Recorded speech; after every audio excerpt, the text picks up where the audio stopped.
Good afternoon, everybody. Thank you for joining me today for the end-of-year President's Forum. This will be our last for the academic year 2014-15. And it's an opportunity for me to provide both our internal campus as well as our external community supporters who will have the opportunity to view the video of this presentation both either off our website, on our YouTube link, or on Channel 2 with Charter TV, which is broadcast higher education programs. Today I want to touch on three topics. Obviously, we have a lot of interest surrounding the voter approval of Measure L last November, and the interest and curiosity as to how that's rolling out, the timeline for delivering the promise we made to the public on what we would be doing to improve and enhance our facilities and our ability to serve students and our greater community. And so I've asked Terry Reece, our Director of Facilities and Operations, to bring us up to speed on the status of the projects that we're undertaking in the first issuance of the $75 million for the next three-year period. Second of all, as part of passing a measure of this sort, we're required to put into place a Citizens Oversight Committee, which our Board of Trustees has approved and is operational. And I've asked Vice President Chris Green, who has the administrative task to overseeing the operation of that committee, to bring us up to speed in terms of the timeline, the activities of that group, and what to expect from that group. And then thirdly, also of equal interest to our surrounding community and the greater California is the issue about drought and the challenges that we're facing in terms of water conservation, and what are we at Cuesta College doing in terms of reducing the consumption of water. We're on a state water contract, so we pay for water no matter how much we use.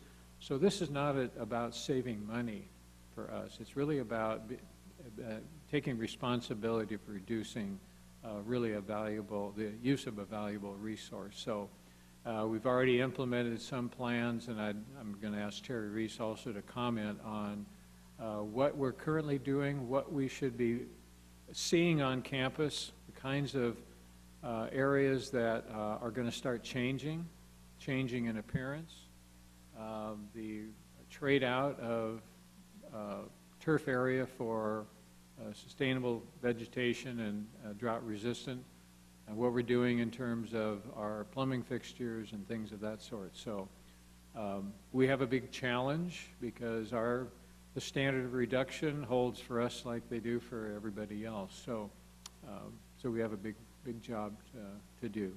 So anyway, with that, I'd like to ask Terry Reece to come forward, and he'll do the first part, which is the report on where we are with Measure L. Terry, thank you. So, good afternoon. As Dr. Stork stated, the first issuance we're working through is approximately $75 million. The majority of the first issuance is two large structures, one on the San Luis Obispo campus and one on the North County campus. Respectively, San Luis Obispo campus about 32,000 square feet, North County campus about 44,000 square feet. Those two structures are the concentration of the bond team right now, and the secondary effects of where those buildings sit are the driving projects that I'll cover in the most detail. So I'll cover most of the categories briefly, and then we'll hit on the interim housing. One of the requirements of any sort of building of this sort is that you have to meet state mandates. One of the state mandates is that you have an environmental quality review of both campuses. We're just completing that review. That will allow us to satisfy the state that we're not making a mess when we build these buildings and bugging our neighbors and causing more traffic. We expect that to be done in the next couple months, and then we'll take a document to the board directly afterwards for approval. We have a technology consultant need, which is having a person come in and help us with our long-term master planning. that helped make sure that the money that we spend on the bond on technology isn't improperly spent for the long term. And so we're working on that process. Expect to be asking for qualifications from these folks by the end of next week and having that process completed in the next 3 weeks. The advancement team has been working really hard on getting Cuesta College's website up. You can, for Measure L, and you can find that, that website at www.cuestacollegebond.info. It's a really nice piece of work. We're going to be using that website to communicate to the Cuesta community, to the San Luis Obispo community, anybody that wants to know anything about what's happening with Measure L. As a matter of fact, there'll get to be a point where if you want to know what's happening with a building, or if you want to know where the construction is or what that noise is, you're going to want to go to Measure L, this website, and it's going to tell you what's happening with that noise. It'll also give you a 4 to 6 week look ahead of what's going to be happening so you can plan for that. So again, I mean, huge thanks to the advancement team and our consultant, which is 3i, if I'm not mistaken. The 2 new structures, the interim housing and the campus center, are in what's called construction plan mode right now, which means they're being drawn. They're approximately at 50% drawn, which if you think about that, Cuesta College received their bond money on the 5th of March, and it is, what, the 13th of May, and we have completely drawn over 70,000 square foot of structure in concept and 50% in construction. It's pretty incredible. We expect to have those plans to the regulatory agency, which is the Department of State Architect, by the end of July, and go out to bid for these structures in January. It's a really compressed timeline, but one we're very comfortable with. It's coming along very nicely. The pool project, the aquatics facility project, was initially, we were going to try to do a modified repair to the structure, which is going in and doing some heavy repair to the gutters and to the liner and some other things in the pool to make it kind of a hybrid where we could get away with doing maybe not a full replacement and getting the pool to last 20 years. We determined through a lot of research and discussion with the program that that's not going to be possible. So this winter we'll be doing a repair to help us hit this 25% water reduction mandate, and also to allow our aquatics program to actually use the pool. One of the most important things in the pool is that that black line in the bottom of the pool is actually black, so the swimmer knows when they're getting close to the wall that they don't run smack dab into it, and currently ours aren't quite what they need to be. So we'll be taking care of that. The IT, instructional technology portion of the first issuance is starting to roll out with computer services getting actively involved in how they're going to spend their portion of the first issuance. That dollar amount is $1.5 million of instructional upgrades. We did a rough guess, and we're thinking that somewhere around 8 to 10 years of previous expenditures rolled up in this issuance. That's how instructional technology has kind of been starved for money. So that's most of the small elements that are working around those 2 big structures and the first issuance. The thing that you're going to see the most apparent is the interim housing project. The interim housing project is 23 structures that are going to be moved onto campus on both campuses starting on June 22nd. The smallest of those structures is 960 square feet. So if you picture a 1,000 square foot house, we're moving 20 of those onto both campuses starting the 22nd and being completed on the 26th. The three larger structures are 1,920 square feet, so double that size, and it'll still be landed in that same time frame. So in 4 days, we're moving somewhere in the range of 26,000 square feet of structure onto both campuses. In North County, the dirt work substructure subgrade for the buildings are already done. The plumbing's in the ground. The buildings are on order, so things are moving along nicely. The campus community that's being impacted, those that are moving have been notified already by their deans or their vice presidents. We've already sent out the boxes with the help, of course, of purchasing. The packing deadline for those faculty and staff is the end of this month. We will then start bringing the structures on board after the 26th, or what we expect to be the 1st of July. We'll start fitting those buildings with their furnishings, getting the locks taken care of, getting the computers set up, moving the product towards the end of July from the end users into the building, with the buildings available the 1st of August for people to move in, start getting their new little work areas to be set up and used, with the idea that those will be available starting fall semester. We expect that the new structures, when we get them up and built, will make this move all worthwhile. And we look forward to getting this done and getting people in their new buildings. So, is there anything else you'd like me to cover, sir? Any questions from the audience?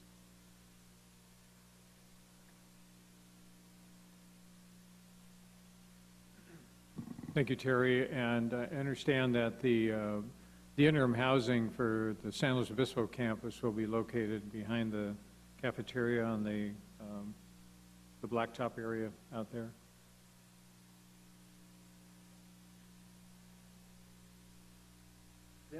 The interim housing on the San Luis Obispo campus will be located in 2 places. The classrooms, there'll be 3 classrooms located behind the cafeteria, with one structure being the 4th structure being faculty offices for approximately 12 people. The other structure on the San Luis campus will be faculty housing and a remote public safety building, which all of the student-facing needs for public safety will be handled at that structure, and that's located over by the 6800 area down below administration and records. And then, of course, the North County temporary housing, it will be directly behind the 2400 building, the permanent building on North County campus. Thank you. And we're preparing some visuals of those locations, and those are being prepared for our next trustees meeting. And those will also be posted on the website also, so you can, kind of follow where that's going to look like and what the housing project is. And we have to understand, too, that housing project is it's going to be there for a while because what will happen after we get through with the first issuance, we go into a second issuance, and in that issuance, we start refurbishing this campus, the San Luis campus, on a complex-by-complex basis. So every time we go to a complex, whether it be the 6,000 or the 7,000 or 3,000 or 4,000, we have to move people out someplace while we do the refurbishing, and then we move them back in. So it's many times it's called swing space, where we move people in and out. So these buildings could be in place for, at least on the San Luis campus, for up to 12 years. The North County campus, once we get the campus center built, that will take care of most of the use of those modular buildings, with the exception of the child care center, which is also scheduled for the second issuance. So some of those buildings will disappear after we get that building up and running. So, as I mentioned earlier, one of the requirements of passing a bond is bond oversight. This was built into the legislation that authorized the 55% approval rate for general obligation bonds for school construction. And basically it's an outside entity who's going to not make decisions about how you spend your money, but make sure that what you spend it on is on the list of items that were on the bond ballot statement. That's why that bond ballot statement was so critical. And so I'm going to ask Chris Green to come forward and talk a little bit about the structure of the committee, what its job is, and now where we are in that process. So, Chris Green, thank you.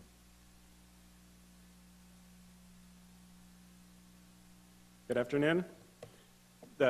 As Dr. Stork said, the committee is made up of community members. It's a requirement by law that there's at least 6 members, and 5 come from different groups. You have to have somebody from a business group, taxpayer organization, a senior group, a support group, and then a student, one of our students. And then the 6th member is an at-large member. So we asked for applications for people that were interested. We recruited through the newspaper. We came up with a list, I think at least 30 people that were interested. And the Board of Trustees is tasked with assigning the members to the committee. And so even though we were only required to have 6, we had such a big list, I had a hard time narrowing it down, and so we selected 10 people to be on our committee. So we have, instead of the 1 at-large, we have 5 at-large members. But one of the things we did was that a lot of those, most of the 5 also qualify for one of the other groups. So if we have somebody leave, we would have somebody that can fill that spot. So that's the committee makeup. We had our first meeting on April 10th. We meet in the old Interact Theater, which is across from the baseball stadium. It's the Bond War Room, Terry calls it. Has maps of all the buildings, drawings of the buildings. It also has its own parking lot, which is good for the members. So that's where we're meeting. The first meeting we had was mostly, it was just introductions. We had to elect a chair and a vice chair. We also had to select terms. They serve a 2-year term, but we didn't want everybody's term to end at the same time. So we drew from a hat. 4 people drew a 1-year term, and the remaining 6 a 2-year term. That way it's staggered when they come up.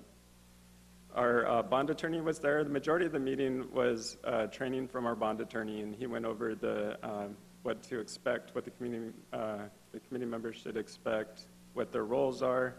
Their biggest job is that they do an annual report that goes out to the community, and the annual report talks about what we've done with the money, what's going to be coming up. It's an overview.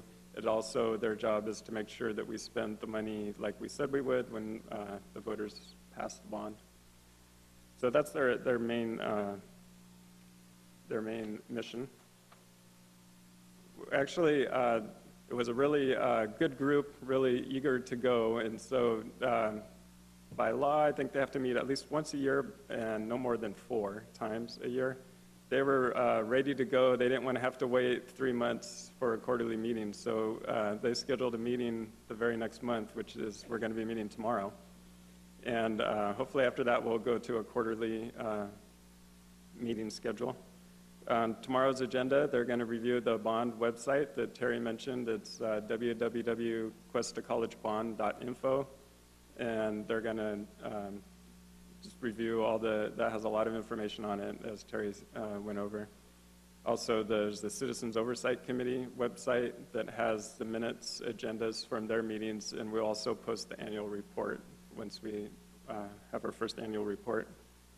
We're also going to give an update of the construction project, similar to what Terry just did, and then also a financial report. So this is going to be the first time they're going to see what we've spent the money on up through today. So that's the committee. Is there any questions from the audience?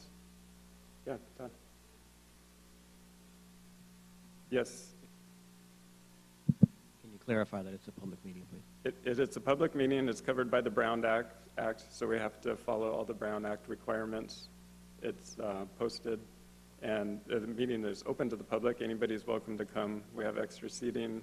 You can, there's a public comment. You can come and comment to the committee also. Any other questions?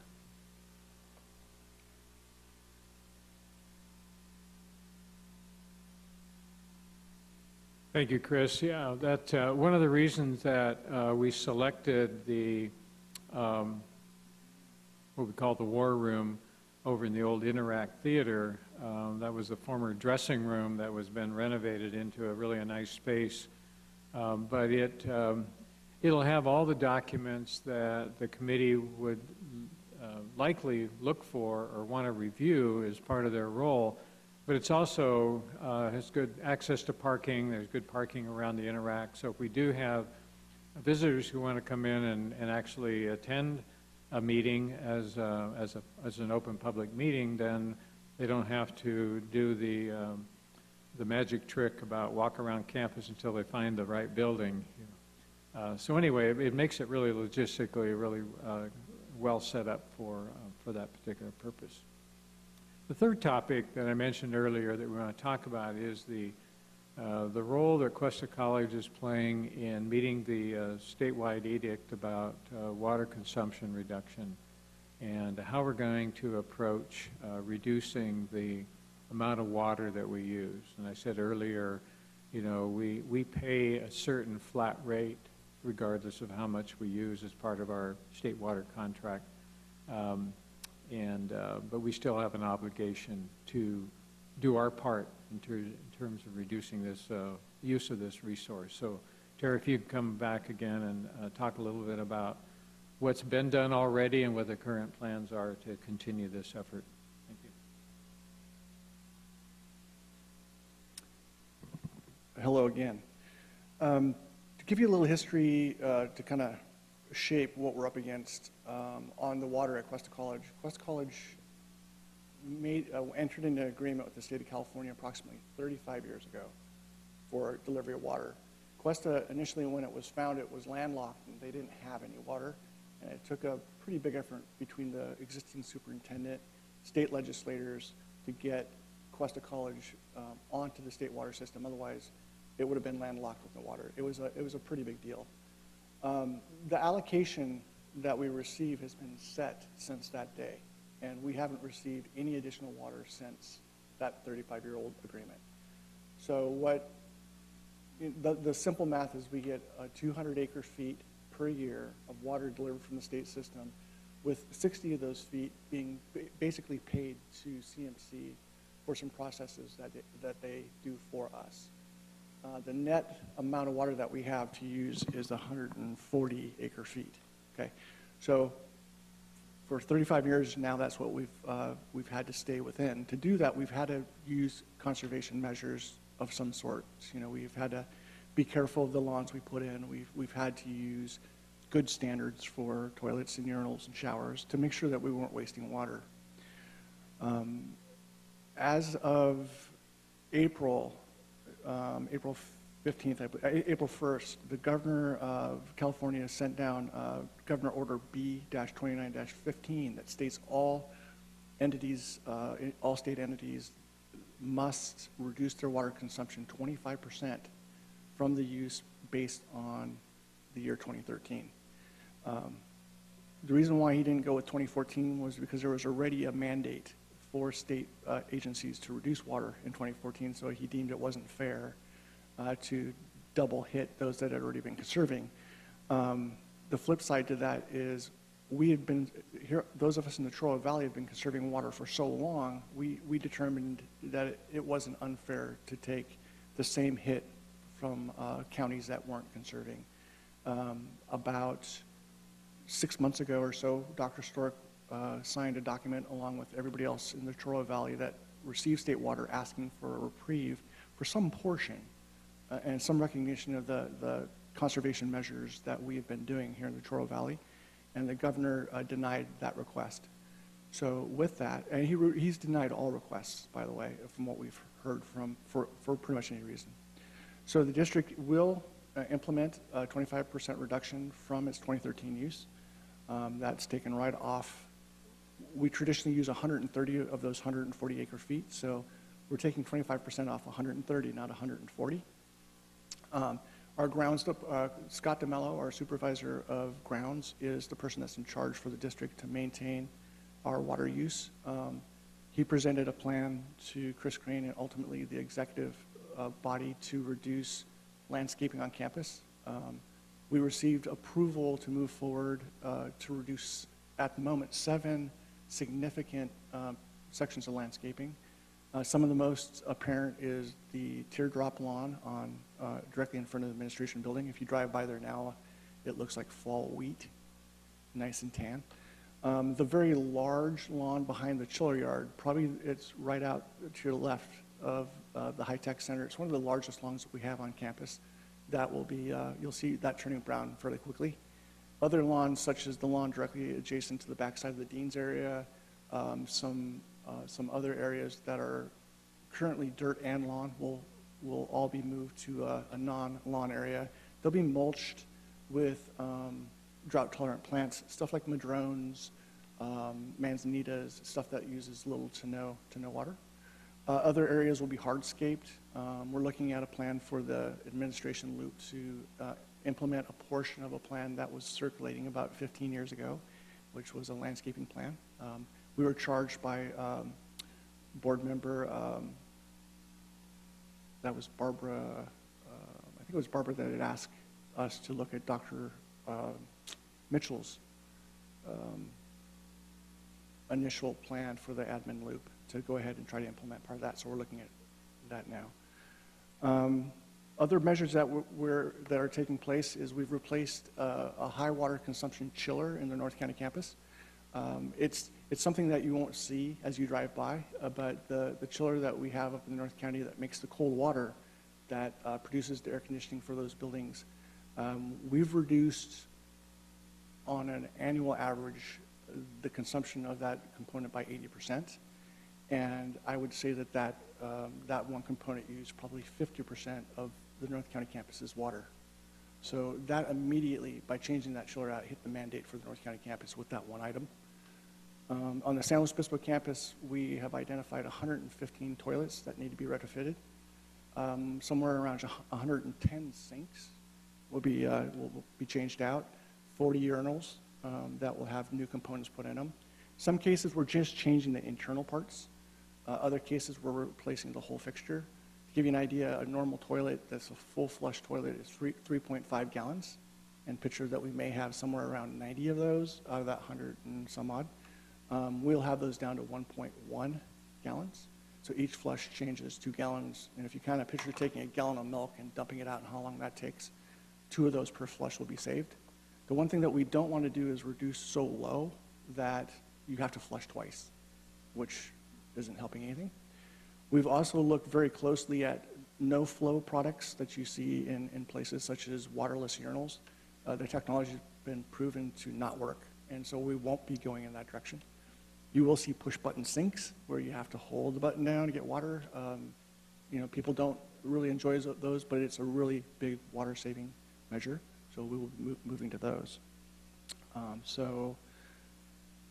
Simple stuff like you'll see on the back of our 15-passenger vans that carry our teams out that says, this van is dusty for water conservation measures, We'll be cleaning the windshields and the lights. We won't be washing the vehicle unless they're absolutely disgusting. As with the district vehicles, they're not going to look as nice as, as they have been. So we'll look for any measure. If anybody's got ideas, send them over to the physical plant. We'll take a look at them. We'll be also putting out signage both in local areas where we're reducing the landscaping, say like around the admin lawn, you'll see signs that go up that say specifically this site is brown because of energy saving measures. You're also going to see banners put up on both the San Luis and the North County campus that states that we're hitting the mandate, the governor's mandate of water conservation. So when the public drives by, they're going to know that we're doing this on purpose. And as Dr. Stork says, we don't save a penny by doing this. It's a mandate, and it's something that we had started doing even before the mandate came down. And we'll make sure that it gets on our Measure L website so that people can understand when they look, it'll be right there, and also in signage. So the athletic fields, yes. The athletic fields is probably one of our most difficult areas that we have reduced the water to. We have to be very, very careful that we're not impacting classes, but in turn we still have to hit this mandate. So what we've determined with conversations with the programs, be it kinesiology or community programs and our outside users, is we're going to reduce nearly all of the athletic fields. So when you drive past the soccer fields and the track fields, they will be brown. With them not being watered, they cannot be used for athletic purposes. It's considered dangerous. The ground is too hard. It'll also tear up what the substructure of the field, which is Bermuda grass.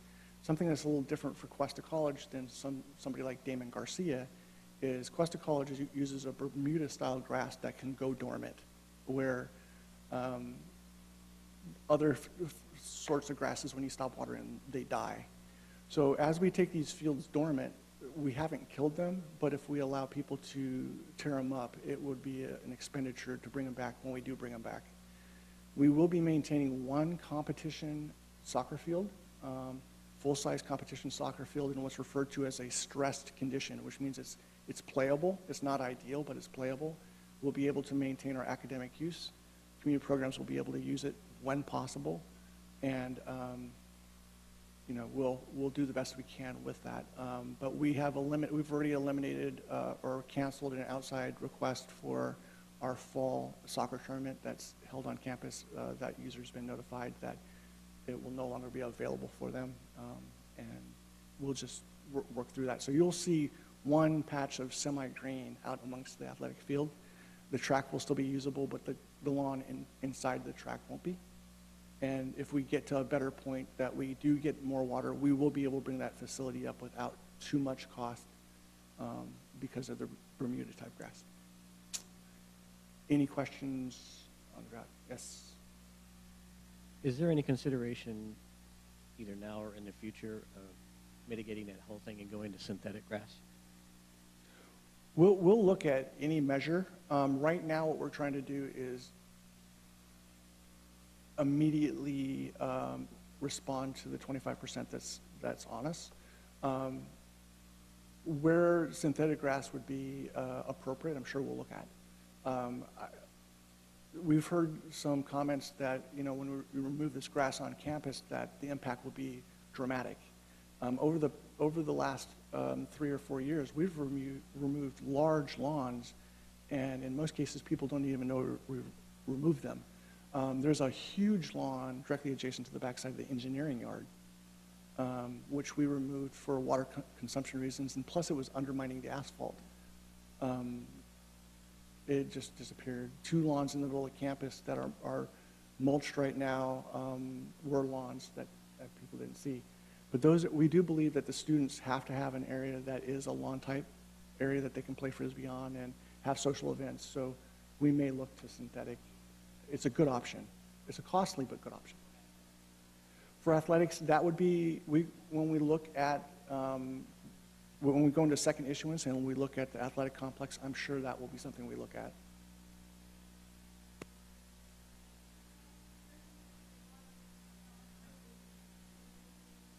Deb. Okay. A lot of fundraising happens during the summer for athletics, but they're considered outside users. Is your office contacting? They are contacting those individuals that use it, because a lot of them have already got plans to use those fields. Yes, we actually sent a memo out yesterday, an internal operational memo to our schedulers. And I purposely copied some of the executive team and one dean that's particularly involved in that, so that first step to the schedulers that's notification to the schedulers to call any particular user in the past or potential user and say, what do you have planned? How can we help you with that? But we're going to reach out to kinesiology specifically because they have a lot of fundraisers on that athletic field. Right. Well, the only reason why I'm questioning this is a little bit different from the schedulers, but they're usually affiliated with another organization that comes in, so maybe directly to those individuals, and they're only here for a week, so maybe your office could contact those individuals directly about that are tied to other outside organizations. Absolutely, yeah. We'll make sure that we make contact with both the chairs in that area and get the information out. We'll forward the document that we sent to the VPs with some additional information about the limitation of the use. My fear is, I think it has to go directly to the ones that are contracting with you, not the division chairs, because that's not really their purview. Absolutely. What I'm saying, that's not really. I'll make contact with your office and make sure that we cover who you need us to cover. Okay, thank you. Any other questions? Thank you.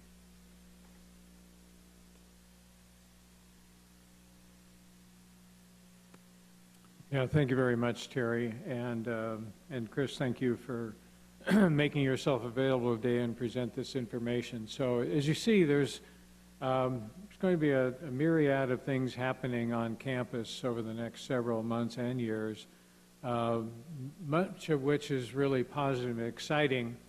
It's also going to create a certain level of disruption and frustration for faculty and staff, and so we just need to remember that don't get lost in the weeds. Make sure you're looking at the benefit of what's going to happen and how we're going to be able to serve each other and our students in a much more modernized campus facility. And that's the positive side. The negative side is that we're going to start to see a change in the complexion and the appearance of our campus. We've taken a lot of pride in what we offer our students and what we offer each other in terms of being able to come onto this campus and really feel like you're in a park-like environment. It's really conducive to kind of the energy we have and the perspective we have about our world of work. It's going to change, but I'm already seeing some of the work that's been done to transpose green lawn into something that's also very attractive and very beneficial. And without it being pointed out to me, I would walk right by it and not even remember what it was before. So that's the kind of thing I think we'll find that will suddenly become aware of, well, that's new. And what was there before, you know? And but right now you're going to start to see the brown change, and that's going to look somewhat displeasing. But remember the purpose of that, and that's for us to be able to meet our obligation and do without. And so everything that we do will be, number one, we have to think of the students and the programs that we're offering to make sure we can still deliver those goods and services. And then the other part will be the adjustment to a different aesthetics. One that looks probably more like most of California now, unfortunately. But so if you have questions or you have concerns, please contact Chris Green's office or Terry directly.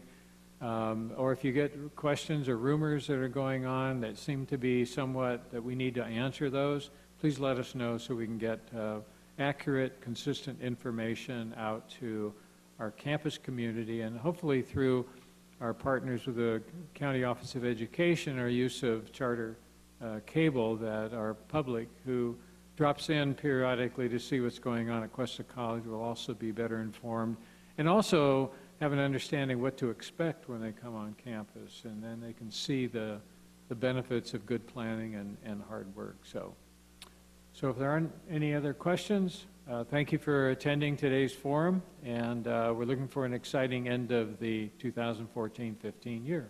Have a good day. Thank you.